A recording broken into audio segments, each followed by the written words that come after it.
Կապ չունի դու քանի տարեկան ես, կապ չունի հաջող ես ապրել, թե անհաջող ես ապրել, դժբախտ ես, երջանիկ ես, կապ չունի ինչ ա եղել քո հետ։ Միակ հարցը, ինչպես անեմ, որ արդյունավետ ապրեմ իմ մնացյալ կյանքը, որովհետև անցյալը հնարավոր չէ փոխել։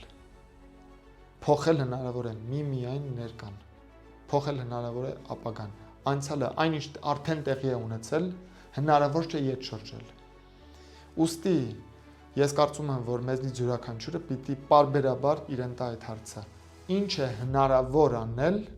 մնացյալ կյանքում։ Մնացած բոլոր մտքերը պիտի մի կողմ մղել։ Բա որ չստացվի, բա ուրիշը սենց, բա ուրիշը ինձից լավ է, բա ուրիշը ինձից վատ է, բա արդեն ուշ է, բա դեռ շուտ է։ Ոչ, միակ հարցը ինչպես անել, որ մնացյալ կյանքս ապրեմ ավելի արդյունավետ։ Դնել նպատակներ եւ փորձել մնացյալ կյանքում հասնել այդ նպատակներին։ Դուք չեք պատկերացնի, թե ինչքան բան դեռ կարելի է անել մնացյալ կյանքում անկախ ձեր տարիքից։ Նույնիսկ զառամյալ ծերունիները, եթե իրենց առաջ այդ խնդիրը դնեն, ես հավատացնում եմ ձեզ, ներկա դարաշրջանում հնարավոր է դեռ մնացյալ կյանքում մեծ արդյունքներ գրանցել։ Երբեք չհուսահատվեք, երբեք չմտածեք, թե արդեն ուշ է։ Դեռ շուտ չէ ոչ մի բանի համար, արդեն ուշ չէ ոչ մի բանի համար։ Գրեթե ամեն ինչ, որ ձեզ կարող է թվալ անհնար,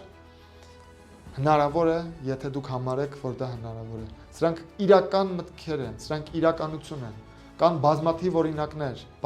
օրինակներ, թե ինչպես են մարդիկ մեծ հաջողություններ գրանցել, նպատակներին հասել շատ փոքր տարիքում եւ շատ մեծ տարիքում, եւ երկու տարիքների արանքում բոլոր տարիքներում։ Բոլոր 40-ում, 50-ում, 80-ում, 20-ում, 15-ում կարևոր չէ։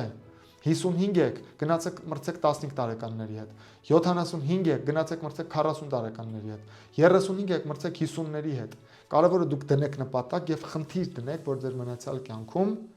մեծ արդյունքներ գրանցեք, հասնեք ձեր մաքսիմումին։ Օգտագործեք ձեր պոտենցիալը։ Ահա թե ինչն է կարևոր։ Մնացած բաները կարևոր չեն։